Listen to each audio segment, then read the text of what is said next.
ਖਾਲਸਾ। ਸਾਡੇ ਕੋਲ ਅਗਲਾ ਫੇਸਬੁੱਕ ਮੈਸੇਜ ਆਇਆ ਹੈ ਓਂਕਾਰ ਸਿੰਘ ਸਾਬਾ ਜੀ ਦਾ। ਇਹ ਲਿਖਦੇ ਹਨ, ਮੇਰੇ ਵੱਲੋਂ ਸਰਦਾਰ ਅਮਰਜੀਤ ਸਿੰਘ ਅਤੇ ਭੈਣ ਨੀਲਮ ਕੌਰ ਜੀ ਨੂੰ ਵਾਹਿਗੁਰੂ ਜੀ ਕਾ ਖਾਲਸਾ ਵਾਹਿਗੁਰੂ ਜੀ ਕੀ ਫਤਿਹ। ਮੈਂ ਟੀਵੀ 84 ਦੀ ਸਾਰੀ ਟੀਮ ਦਾ ਧੰਨਵਾਦ ਕਰਦਾ ਹਾਂ ਜੋ ਇੰਨਾ ਵੱਡਾ ਉਪਰਾਲਾ ਕਰਕੇ ਸਿੱਖ ਕੌਮ ਵਿੱਚ ਜਾਗ੍ਰਿਤੀ ਲਿਆ ਰਹੇ ਹੋ।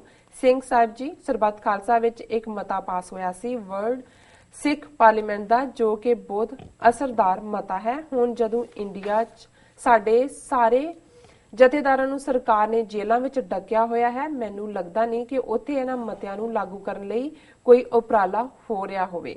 ਖਾਲਸਾ ਜੀ, ਮੈਂ ਸਿਰਫ ਇਹ ਕਹਿਣਾ ਚਾਹੁੰਦਾ ਹਾਂ ਕਿ ਸਾਰੇ ਵਿਦੇਸ਼ੀ ਸਿੱਖ ਰਲ ਕੇ ਵਰਲਡ ਸਿੱਖ ਪਾਰਲੀਮੈਂਟ ਬਣਾਉਣ, ਜਿਸ 'ਚ ਹਰ ਮੁਲਕ ਦੇ ਗੁਰੂ ਘਰਾਂ ਨੂੰ ਸ਼ਾਮਲ ਕੀਤਾ ਜਾਵੇ ਤੇ ਗੁਰੂ ਘਰਾਂ ਦੇ ਬੁੱਧੀਜੀਵੀਆਂ ਨੂੰ ਇੱਕ ਮੰਚ ਤੇ ਇਕੱਠਾ ਕੀਤਾ ਜਾ ਸਕੇ, ਤਾਂ ਜੋ ਸਿੱਖ ਆਪਣੀ ਕੌਮੀ ਭਲਾਈ ਲਈ ਕੁਝ ਵਧੀਆ ਫੈਸਲੇ ਲੈ ਸਕਣ, ਜਿਵੇਂ ਕਿ ਪਹਿਲਾ ਖਾਲਸਾ ਰਾਜ ਦੀ ਪ੍ਰਾਪਤੀ ਲਈ ਵਧੀਆ ਸਟੈਪ ਪੁੱਟਣਾ, ਦੂਸਰਾ ਸਿੱਖੀ ਮਸਲਿਆਂ ਨੂੰ ਸੁਲਝਾਉਣਾ, ਤੀਸਰਾ ਪੂਰੇ ਖਾਲਸਾ ਪੰਥ ਦੀ ਆਵਾਜ਼ ਬੁਲੰਦ ਕਰਨੀ। ਹੋਰ ਬਹੁਤ ਸਾਰੇ ਮਸਲੇ ਹਨ ਜੋ ਸਾਡੇ ਇਕੱਠੇ ਹੋਣ ਨਾਲ ਹੀ ਸੁਲਝ ਸਕਦੇ ਹਨ। ਵਾਹਿਗੁਰੂ ਜੀ ਕਾ ਖਾਲਸਾ ਵਾਹਿਗੁਰੂ ਜੀ ਕੀ ਫਤਿਹ। ਜੀ ਡਾਕਟਰ ਸਾਹਿਬ, ਵੀਰ ਓਂਕਾਰ ਸਿੰਘ ਸਾਬਾ ਜੀ ਦਾ ਬਹੁਤ ਬਹੁਤ ਸ਼ੁਕਰੀਆ। ਉਹਨਾਂ ਨੇ ਸਾਨੂੰ ਲਿਖਿਆ, ਉਹਨਾਂ ਨੇ ਵੀ ਟੀਵੀ 84 ਦੀ ਪਰਫਾਰਮੈਂਸ ਨੂੰ ਫੁੱਲ ਮਾਰਕਸ ਦਿੱਤੇ ਨੇ। ਉਹਨਾਂ ਨੂੰ ਲੱਗਦਾ ਹੈ ਵੀ ਅਸੀਂ ਇੱਕ ਵੱਡਾ ਉਪਰਾਲਾ ਕਰਕੇ ਜਾਗ੍ਰਿਤੀ ਪੈਦਾ ਕਰ ਰਹੇ ਹਾਂ। ਔਰ ਫਿਰ ਮੈਂ ਰਿਮਾਈਂਡ ਕਰਵਾ ਦਿਆਂ ਕਿ ਵੀ ਜੇ ਅਸੀਂ ਚਾਹੁੰਦੇ ਹਾਂ ਵੀ ਇਹ ਸਾਡੀ ਜਾਗ੍ਰਿਤੀ ਵਾਲਾ ਜਿਹੜਾ ਪਾਰਟ ਹੈ ਇਹ ਜਾਰੀ ਰਹੇ, ਤਾਂ ਫਿਰ ਸਾਨੂੰ ਤੁਹਾਡੀ ਆਰਥਿਕ ਮਦਦ ਦੀ ਲੋੜ ਹੈ। ਅਰਦਾਸ ਵੀ ਕਰੋ, ਅਰਦਾਸ 'ਚ ਬੜਾ ਬਲ ਹੁੰਦਾ ਹੈ, ਤਾਣ ਹੁੰਦਾ ਹੈ ਕੌਮੀ ਘਰ ਲਈ। ਅਸੀਂ 2 ਵੇਲੇ ਅਰਦਾਸ ਕਰੀਏ, ਪਰ ਜੇ ਭਾਈ ਗੁਰਦਾਸ ਜੀ ਦੇ ਕਹਿਣ ਵਾਂਗੂ ਕਿ ਵੀ ਖਾਂਡ ਖਾਂਡ ਕਹਿਤ ਹੋਤ ਨਾ ਸਵਾਦ ਮੀਠੋ, ਕਿ ਜੇ ਖੰਡ ਖੰਡ ਕਹੀ ਜਾਓਗੇ ਤਾਂ ਮੂੰਹ ਤਾਂ ਨਹੀਂ ਮਿੱਠਾ ਹੋ ਜਾਂਦਾ, ਉਹਦੇ ਲਈ ਤਾਂ ਤੁਹਾਨੂੰ ਖੰਡ ਜਿਹੜੀ ਆ ਲੈ ਕੇ ਮੂੰਹ 'ਚ ਪਾਣੀ ਪੈਂਦੀ।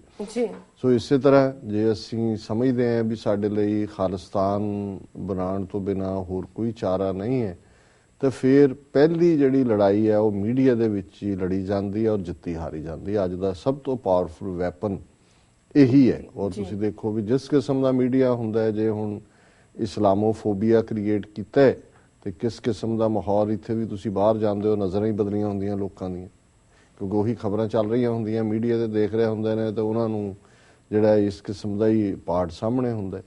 ਸੋ ਦੂਸਰੀ ਗੱਲ ਜਿਹੜਾ ਉਹਨਾਂ ਨੇ ਬਹੁਤ ਇੰਪੋਰਟੈਂਟ ਔਰ ਅਹਿਮ ਇਸ਼ੂ ਸਾਹਮਣੇ ਦਿੱਤਾ ਹੈ, ਉਹ ਹੈ ਕਿ ਸਰਬੱਤ ਖਾਲਸਾ ਦੇ ਮਤਿਆਂ 'ਚ ਇੱਕ ਮਤਾ ਵਰਲਡ ਸਿੱਖ ਪਾਰਲੀਮੈਂਟ ਦੇ ਗਠਨ ਦਾ ਸੀ, ਜਿਹਦੇ ਲਈ ਉਹਨਾਂ ਨੇ 30 ਨਵੰਬਰ ਤੱਕ ਦੀ ਡੇਟ ਪਹਿਲਾਂ ਦਿੱਤੀ ਸੀ। ਫਿਰ ਉਹ ਸਾਰੇ ਜਥੇਦਾਰ ਫੜ ਲਏ ਗਏ। ਫਿਰ ਉਹਨਾਂ ਨੇ 30 ਦਸੰਬਰ ਤੱਕ ਕਿਹਾ ਕਿ ਇਸ ਬਾਰੇ ਕਮੇਟੀਆਂ ਦਾ ਔਰ ਦੂਸਰੇ ਜਿਹੜੇ ਇਸ ਨੂੰ ਅੱਗੇ ਤੋਰਨਗੇ ਉਹਨਾਂ ਦਾ ਗਠਨ ਕੀਤਾ ਜਾਏਗਾ।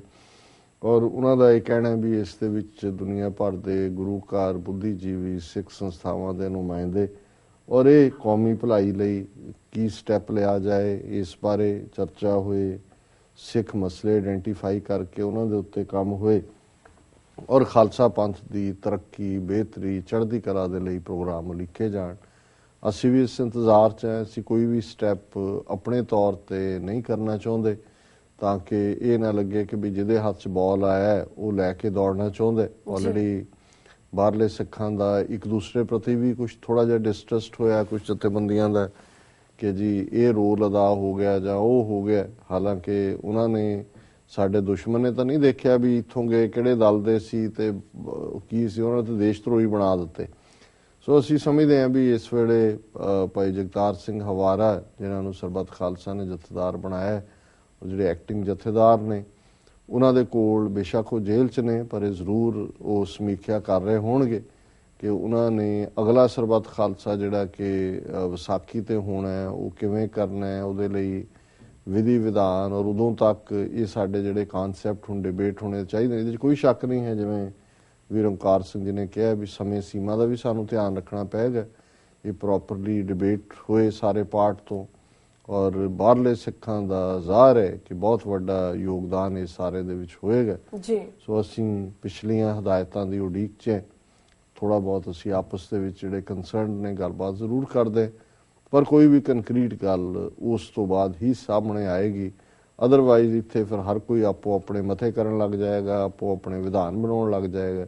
ਜੇ ਉੱਥੋਂ ਕਿਸੇ ਨਿਸ਼ਚਿਤ ਤਰੀਕੇ ਦੇ ਨਾਲ ਕੁਛ ਵੀਰਾਂ ਭੈਣਾਂ ਨੂੰ ਆਥੋਰਾਈਜ਼ ਕੀਤਾ ਜਾਂਦਾ ਹੈ ਔਰ ਉਹਨਾਂ ਦਾ ਫਿਰ ਅੱਗੋਂ ਫਰਜ਼ ਹੋਏਗਾ ਵੀ ਉਹ ਆਪਣੇ ਸਾਰਿਆਂ ਨੂੰ ਹੀ ਭਰੋਸੇ ਦੇ ਵਿੱਚ ਲੈ ਕੇ ਗੱਲ ਨੂੰ ਅੱਗੇ ਤੋਰਨ। ਜੀ ਸੋ ਵੀਰ ਓਂਕਾਰ ਸਿੰਘ ਸਾਬਾ ਜੀ ਦਾ ਬਹੁਤ ਬਹੁਤ ਸ਼ੁਕਰੀਆ, ਉਹਨਾਂ ਨੇ ਸਾਨੂੰ